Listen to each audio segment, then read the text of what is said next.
Jadi orang sabar tu sukses. Sekolah juga begitu. Dari mulai kita TK sampai kuliah, S1, S2, S3, doktor, bahkan sabar baru kita sukses. Jadi sabar tu kekuatan batin kita, bersandar kepada Allah Subhanahu wa taala. Saya pernah tanya sama guru, "Ustaz, bagaimana Abah Ali itulah Surabaya, macam mana memupuk sabar?" Dia bilang, "Kalau hatimu ada Allah, kau bisa sabar." Dia bilang gitu. Kalau orang tak kuat kepada Allah hatinya, tak ada sabar. Dasarnya mana firman Allah Subhanahu wa taala, hadis qudsi. Anallahu la ilaha illa ana, akulah Allah, tiada Tuhan kecuali aku. Walam yasbir 'alal bala'i, siapa orang yang tak sabar kesempitan-kesempitan yang aku berikan kepada dia. Walam yashkur 'ala na'mai, siapa tak bersyukur atas nikmat yang aku berikan kepada mereka. Walam yarda bi qada'i, dan dia tak redha terhadap ketentuan aku. Yatlub rabban siwa'i, cari Tuhan selain aku, kata Allah. Kira-kira ada apa Tuhan selain Allah? Tak ada. Apa sih maknanya? Ini sindiran, kinayah dari Allah. Siapa yang tak sabar, siapa tak bersyukur, siapa tak terima ketentuan Allah, seolah-olah tak lagi bertuhan dengan Allah Subhanahu wa taala, walaupun mulutnya masih mengakui Allah sebagai Tuhan.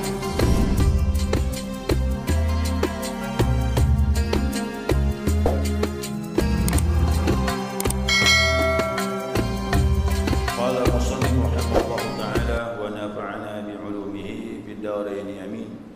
Jamaah salat subuh rahimakumullah. Assalamualaikum warahmatullahi wabarakatuh. Alhamdulillah, senantiasa kita mengaturkan pujian dan syukur kita kepada Allah Azza wa Jalla atas limpahan rahmah, hidayah dan inayahnya. Subuh ini kita dipertemukan kembali oleh Allah Subhanahu wa taala di penghujung bulan Syawal ini, tiada lain untuk melanjutkan kajian kita, mudzakarah kita yang biasa kita lakukan, panduan kitab Miftah Fathul Mu'in. Yang mana kitab Fathul Mu'in ini akan kita lanjutkan, masih berkisar dengan bab tentang sujud sahwi, tapi insya-Allah kembali kepada kitab kita bahas nanti insya-Allah pertemuan hari Sabtu, subuh Sabtu yang akan datang. Nah, subuh ini kita baru memulai mukaddimah lah. Ya, mukaddimah, ada sesuatu yang mau disampaikan, pengumuman, dan kemudian sedikit nasihat dari para ulama-ulama kita, insyaallah. Mudah-mudahan diberkahi oleh Allah Subhanahu wa taala. Dan juga sekaligus saya mengucapkan walaupun terlambat, minal aidin wal faizin, semoga kita termasuk orang yang kembali suci dan termasuk orang yang beruntung dari ibadah yang kita lakukan kemarin di bulan Ramadan. Dan semoga ibadah kita tersebut yang banyak, yang fardu dari yang sunnah, semoga diterima oleh Allah Subhanahu wa taala, dosa-dosa kita diampuni oleh Allah Subhanahu wa taala, iman kita dimantapkan oleh Allah, dan semoga kita menjadi orang yang bertakwa. Amin ya rabbal alamin. Salawat beriring salam tidak lupa kita aturkan kepada junjungan kita, panutan kita, kekasih kita, idola kita, Nabi Muhammad sallallahu alaihi wasallam, juga kepada keluarganya, para sahabatnya, dan para pengikut beliau yang senantiasa istiqamah melaksanakan perintah Allah dan sunnahnya sampai akhir masa. Jamaah sekalian, sebelum saya menyampaikan nasihat dari ulama kita, saya takut lupa, saya umumkan jamaah bahwasanya Sabtu, ya ini hari Sabtu ya, malam nanti kita manaqib, ya kita manaqib zikir berjamaah di Masjid Al-Fajar, ya maghrib berjamaah sebagaimana biasa yang kita lakukan, ya. Semoga jamaah bisa hadir, diberi kesehatan oleh Allah Subhanahu wa taala, amin ya rabbal alamin insyaallah, ya. Nah, kebetulan juga kita ini ada kedatangan tamu, ya, orang Singapura sekarang menetap di Malaka, Malaysia. Ini beliau di samping saya ini, Al-Ustaz Muhammad Yusnaini bin Muhammad Yusuf. Beliau keliling, ya, kemarin ke Surabaya, kemudian ke Lampung, Surabaya ketemu dengan guru kita, Kiai Haji Muhammad Ali Hanafi Akbar, atau kita kenal dengan Abah Ali yang biasa beri tausiah kemarin di sini. Beliau menemui beliau di Surabaya, kemudian beliau ke Lampung bertemu dengan Buya Ruswi yang juga pernah ceramah di sini. Pernah ya? Belum? Ada? Ya. Nah, untuk itu malam ini nanti manaqib saya sedikit saja tausiah. Nanti beliaulah yang menyampaikan riwayat beliau menerima zikir. Proses beliau menerima zikir. Ada cerita yang nanti beliau bawakan kepada kita itu. Mudah-mudahan menjadi motivasi ikhwan dan akhwat dalam mengamalkan zikir, mendekatkan diri kepada Allah Subhanahu wa taala. Nah, mudah-mudahan beliau ni sihat walafiat ya, karena besok beliau akan kembali. Besok ke malam ini? Malam ini. Besok malam ke? Besok malam. Ya, besok malam beliau kembali ke Malaka. Ke Malaka. Mudah-mudahan selamat perjalanan beliau insya-Allah. Nanti saya pun insya-Allah akan silaturahim ke sana nanti. Ya, jalan-jalan, itu namanya ikhwan dan akhwat. Persaudaraan, pertama seakidah, yang kedua satu amalan diberi oleh guru. Ya.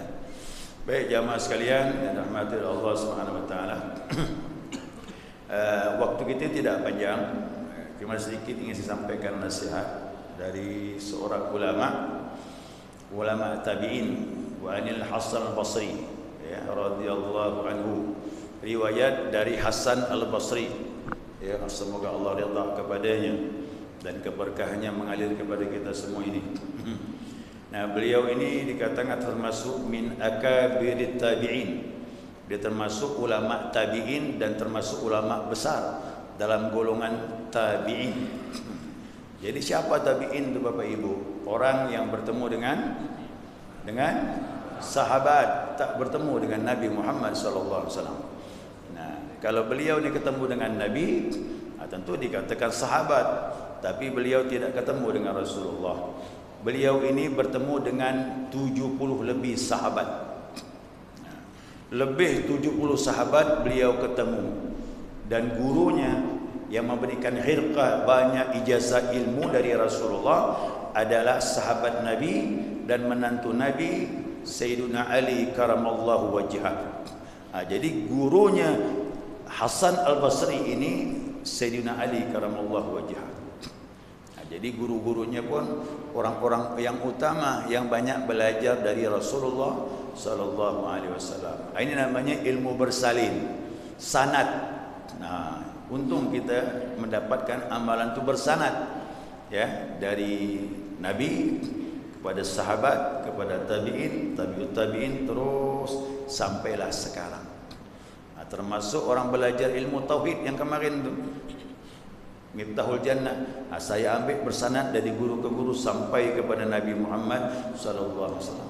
Amal zikir juga gitu, tariqah itu dia harus ada sanad, bersanad sampai kepada Nabi Muhammad sallallahu alaihi wasallam.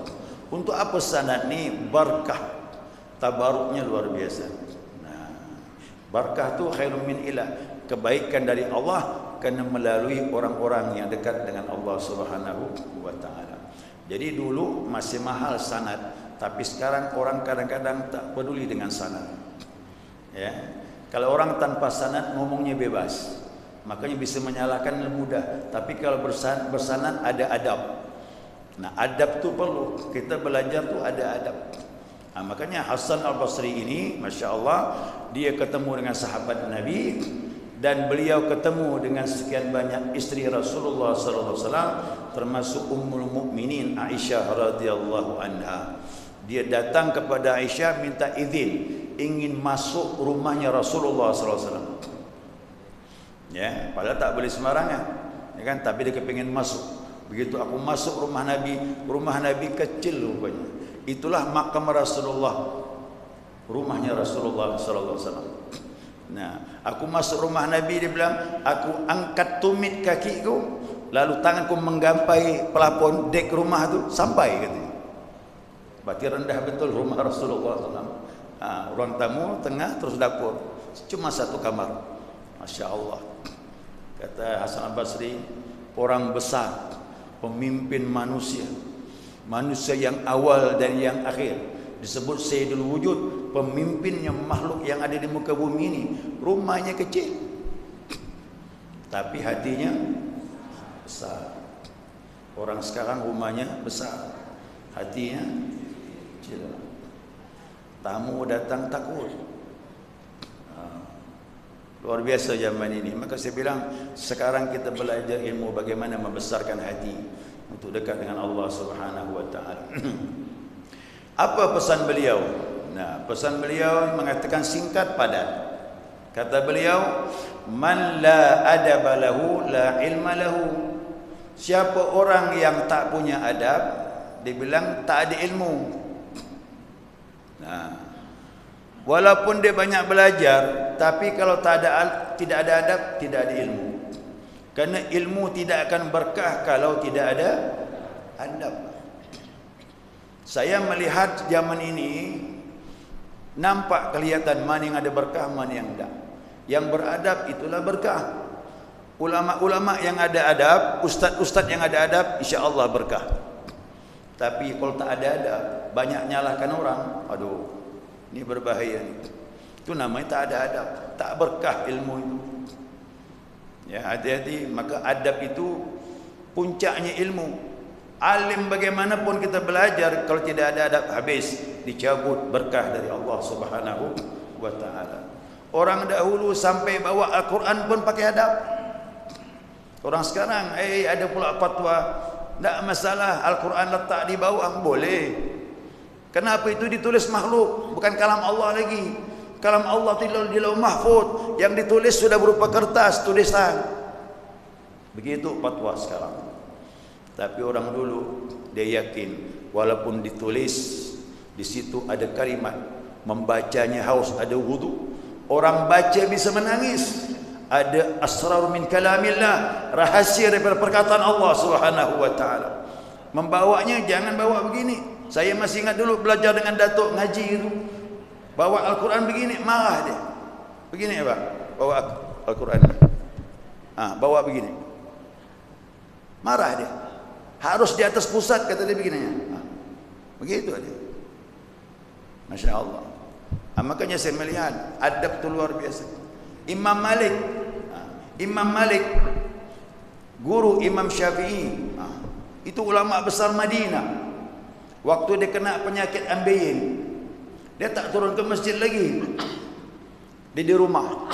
Fitnah muncul di Madinah. Tu ulama besar Malik bin Anas tak lagi turun ke masjid. Dia tidak menyebutkan kepada orang uzurnya, padahal dia uzur, sakit ambeien, keluar darah lagi. Kan berbahaya datang ke masjid, bisa mengotori masjid, najis. Dia ibadah di rumah, tapi orang masih berdatangan untuk bertanya tentang ilmu. Jadi dia salatnya pun kadang duduk, kadang berdiri, tak mampu lagi, najis keluar, bersihkan lagi, najis keluar. Orang bertanya tentang masalah fikih, cukup asistennya, khadamnya yang menjawab. Apa pertanyaannya? Tentang fikih ya imam, kata khadamnya bilang, ini jawabannya. Pergilah si khadam keluar menemui tamu, ini jawabannya.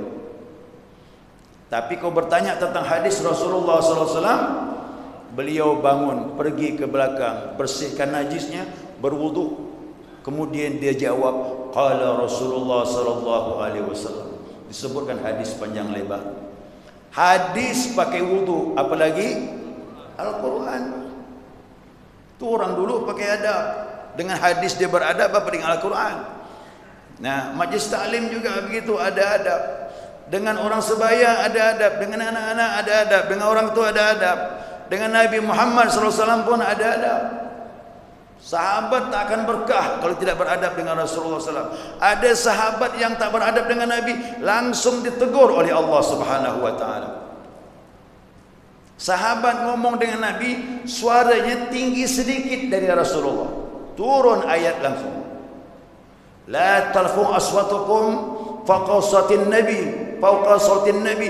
Jangan kau angkat suaramu, kata Allah, dari suara Nabi Muhammad sallallahu alaihi wasallam. Kalau kau lakukan macam itu, kata Allah bilang, fa ahbata amalakum, amal kau habis, kata Allah. Maka sahabat tak berani suaranya rendah dengan Rasulullah SAW. Itu sahabat. Makanya berkah sahabat. Nabi kalau berwudu, sahabat siap menampung air wudunya, masing-masing mengambil dan meminum air wudu bekas Nabi Muhammad SAW. Karena tahu betul keberkahan pada diri Nabi SAW. Oh, sahabat, Masya Allah. Sampai Abu Sufyan pun bingung waktu belum Islam. Aku tidak pernah melihat ketaatan seseorang dengan orang lain sebagaimana ketaatan seorang sahabat dengan Nabi Muhammad sallallahu alaihi wasallam. Begitu diakui, ya. Jadi begitulah, banyak ini masalah adab tak bisa diuraikan. Kata Imam Malik, aku belajar ilmu 2 tahun, tapi aku belajar ilmu adab 20 tahun. Mana lama tu, Pak? Ilmu adab 20 tahun. Masya Allah. Baru berkah ilmu yang 2 tahun. Tapi siapa belajar ilmu 20 tahun tak ada adab, 20 tahun tak ada berkah. Ya, mudah-mudahan kita diberkahi oleh Allah Subhanahu wa taala. Apalagi dalam tasawuf, waduh banyak adabnya itu. Ya, adabnya luar biasa.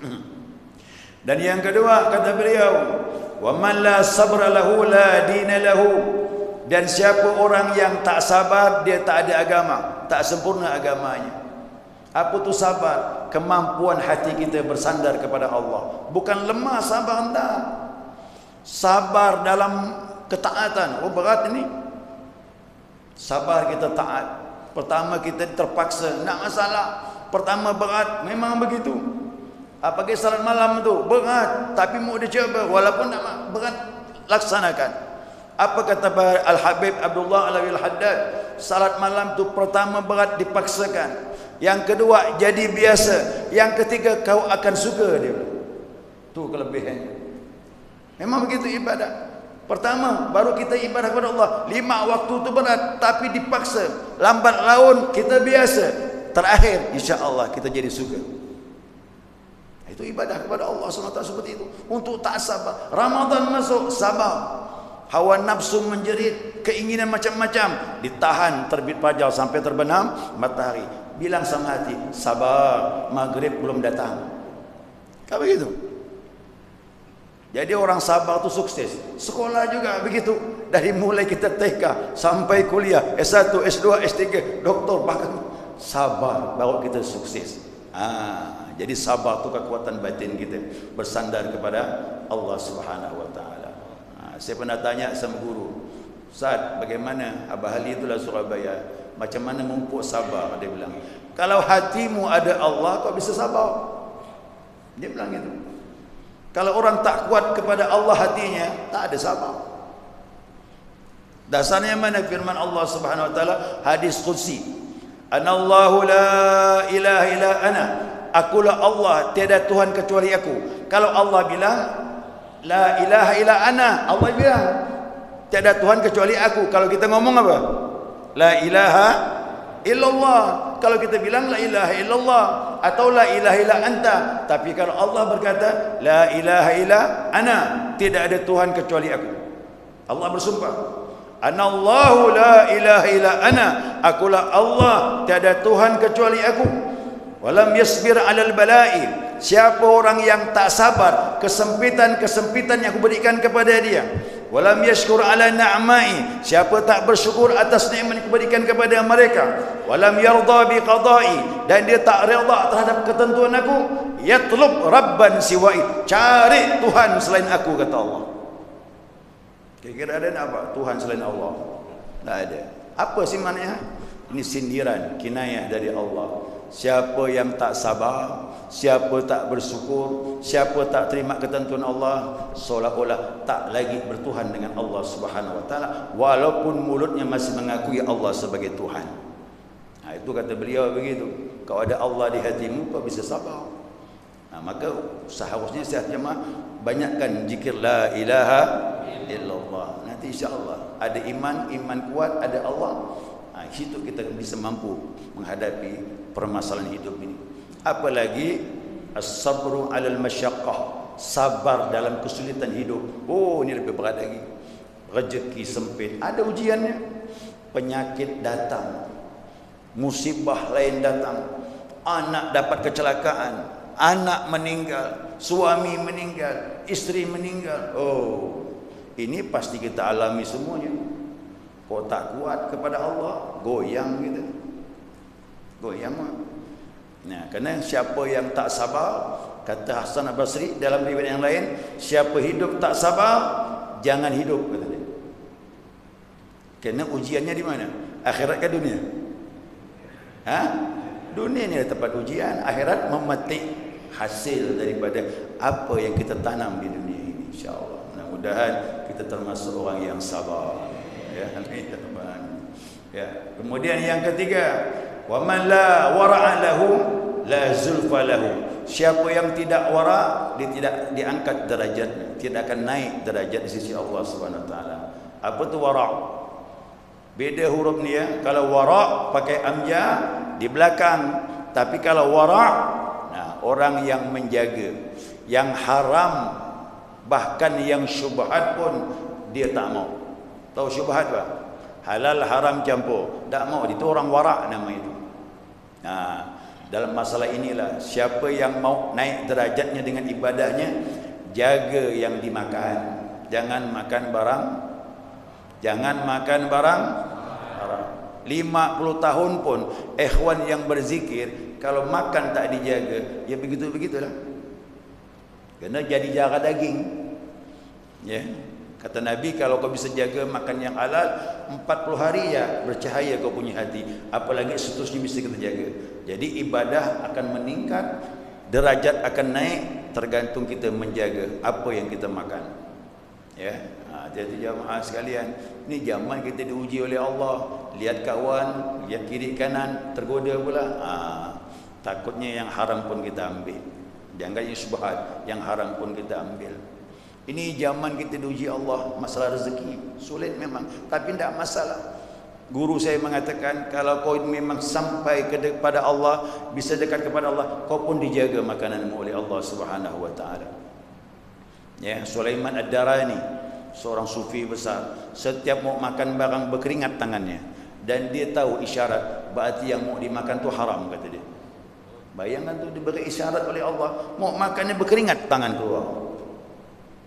Itu isyarat bahwasanya makanannya haram. Kalau dulu saya ada guru dulu, sebelum saya ngambil TKN ni, muka syafah juga ada. Nah, orang jual pisang berangan. Dia belilah sama jamaah pengajiannya. Begitu belajar, dibawalah pisang tu kepada guru. Guru tu madang pisang. Ini pisang kau ni tak halal, kata dia. Enggak, terkejut murid tu. Kau punya pisang ni tak halal, beri aku makan, kata dia. Saya beli, guru, kata dia. Iya, kau beli, yang ambil tu curi, kata dia.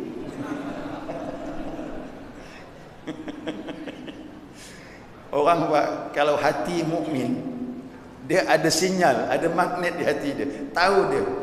Dia bisa menyorot mana yang halal, mana yang tak. Makanya orang kok bersih hatinya, dijaga makanan, tak sembarangan. Kenapa? Itu kan diajar oleh Nabi. Ittaqu firasatal mu'min, hati-hati dengan firasat orang mukmin. Fa innahu yanzuru binurillah, dia mandang dengan cahaya Allah. Allah beritahu di hatinya, jangan makan, jangan. Orang berzikir, sudah tinggi zikirnya, sudah tembusnya, nur Allah datang. Begitu juga sama, bisa jaga makanan itu. Apalagi Nabi Muhammad SAW. Oh, dijaga betul makanan Nabi itu. Sampai daging bisa ngomong depan Nabi. Ya Muhammad, jangan kau makan, aku dibubuhi racun, kata dia. Nabi faham, senyum Nabi. Ambil daging, buang. Nabi tahu ini dibubuhi racun. Masya Allah. Ya, mudah-mudahan nasihat yang singkat ini dari Hasan Al-Basri, kita renungkanlah. Kita renungkan. Yang pertama tadi apa? Ya, adab tu penting. Ya, yang kedua apa tadi? Sabar. Sabar tu tanda orang yang sukses. Yang ketiga, jagalah apa yang kita konsumsi itu. Mudah-mudahan semua yang masuk tubuh kita hal yang baik. Ya, insya-Allah, amin ya rabbal alamin. Baik jamaah sekalian, syuruk sudah lewat belum? Yang berapa tu? Jam 4, 40. 41. Ini yang 4. Berarti selesai sudah ya. Saya himbau lagi jamaah, malam ini kita manaqib di Masjid Al-Fajar. Masjid Al-Fajar. Putri darah hitam. Darah nanti darah hitam. Darah hitam. Anak saya begitu lewat jalan itu, dia pun baca Jalan Putri Darah Hitam. Babah, kata dia, adakah darah wanita? Ada, nak saya bilang. Ini nama je lah. Kalau darah biru ada. Darah biru tu orang bangsawan. tapi begitu diluka merah juga keluar. Ya, baik, ya, sekali itu ya, mudah-mudahan manfaatnya. InsyaAllah Sabtu yang akan datang kita kembali kepada kitab, ya, ke kitab Fathul Muin. Ya. Subhanakallahumma wa bihamdika asyhadu an la ilaha illa anta astaghfiruka wa atubu ilaik. Allahumma shalli ala Muhammad.